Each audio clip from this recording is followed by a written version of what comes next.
চলে এসেছি নিজাম প্যালেস। এখানে টিকিট মূল্য হচ্ছে 100 টাকা জনপ্রতি। আর এই যে নিজাম প্যালেস হায়দ্রাবাদে আছে। অসাধারণ গার্ডেন ফার্ডেন সব কিছু আছে, মিউজিয়ামটা আছে। আর চলো দেখাচ্ছি। নিজাম প্যালেসে অনেক সুন্দর সুন্দর শো পিস রাখা রয়েছে, বিভিন্ন ধরনের আংটি থেকে শুরু করে শাল থেকে আরম্ভ করে সমস্ত জিনিস। এটা নিজামের মানে স্মৃতি হিসেবে এই যে এখানে নেকলেস সব কিছু সুন্দর সুন্দর করে রাখা রয়েছে এবং বিক্রি হচ্ছে আর কি বিভিন্ন রেটে, কিন্তু রেট খুব হাই। দেখো কি সুন্দর নিজাম প্যালেস।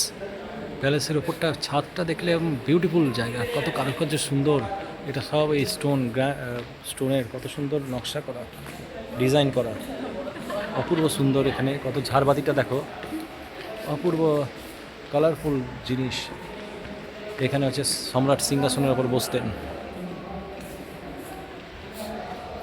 এখানে রাজদরবার ছিল।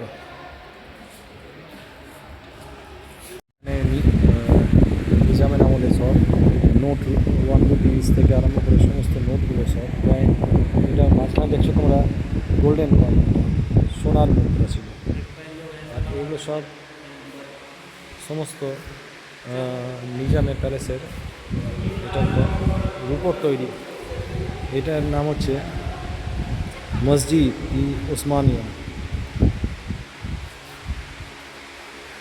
আর এখানে সমস্ত কিংডম, রাজ পরিবারের সমস্ত ছবি দেওয়া আছে। আর উপরে দেখো তোমরা সিলিংটা দেখো, কত বিউটিফুল সিলিং। এটা হচ্ছে অসাধারণ আর্কিটেক্ট। এইটা যে ডিজাইনটা এত সুন্দর, মানে এটা কী বলবো, সিমেন্টেরই করা। এই কারুকার্য নকশাটা সম্পূর্ণ সিমেন্টের।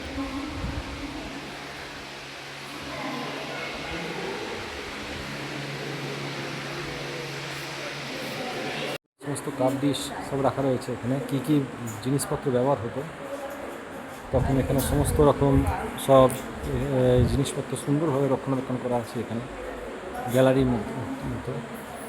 আর এই যে এখানটা নিচটা কার্পেট পাতা রয়েছে, খুব সুন্দর, মানে পরিষ্কার পরিচ্ছন্ন। এখানে বাইরের মহলটা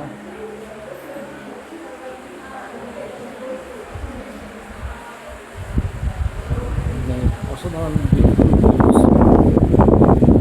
বড় বড় ব্যবহৃত সুলতান আমলে সব জিনিসপত্র।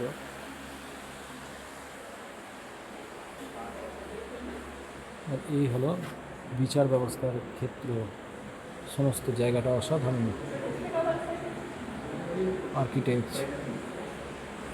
টেক্সচারাল জিনিস। আমরা চেয়ার টেবিলে বসতে এইগুলো সব দেওয়া আছে।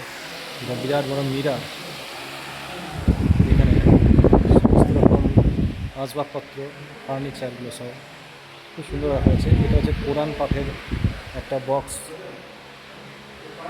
মানে ওরা পাঠ করতেন এইভাবে। এটা হচ্ছে উডেন বক্স, ডেকোরেটিভ কাঠের এগুলো বাক্স। আর এইগুলো সব প্লেট, সমস্ত কিছু সুলতানরা বিডরিকরা।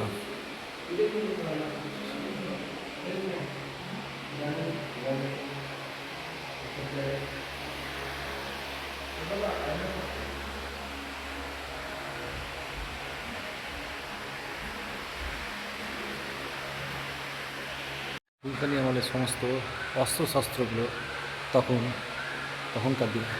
এই যে শোড, বড় বড় শোড, সমস্ত শোড।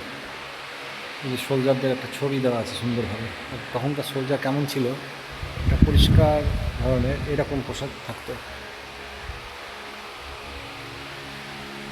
আর এগুলো সব রাইফেল, বন্দুক।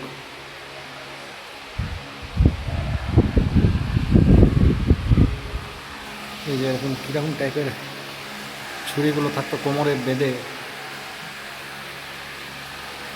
এগুলো সুন্দর হবে। এটা হচ্ছে আফতাব মহল। এখানে সমস্ত রানীদের সব জিনিসপত্র রাখা রয়েছে। আর ওইটা হচ্ছে আফজাল মহল। এই দুটো নিজামের ছেলে ছিল, তার নাম ছেলে ছিল, তার নাম অনুসারে এই মহলটার নাম হচ্ছে আফতাব মহল। দুটো ছেলে, নামতাপ আর আফজাল। ওই পুরানো বিল্ডিংটা আছে আফজল মহল। গাড়ি টাড়ি রাখা রয়েছে, মহারাজরা ব্যবহার করতো যে গাড়িগুলো সব এখানে রাখা রয়েছে। এইটা হচ্ছে ওরা বলতো বোগেখানা, গাড়ির যে গ্যারেজটা বোগেখানা বলা হতো। এই যে তখনকার দিনে সব টাঙ্গা গাড়ি, এক্কা গাড়ি এই যে যেমন আছে রাখা রয়েছে।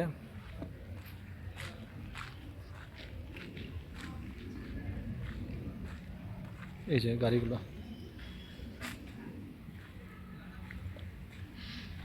এই সমস্ত গাড়ি হচ্ছে আফজল মহল।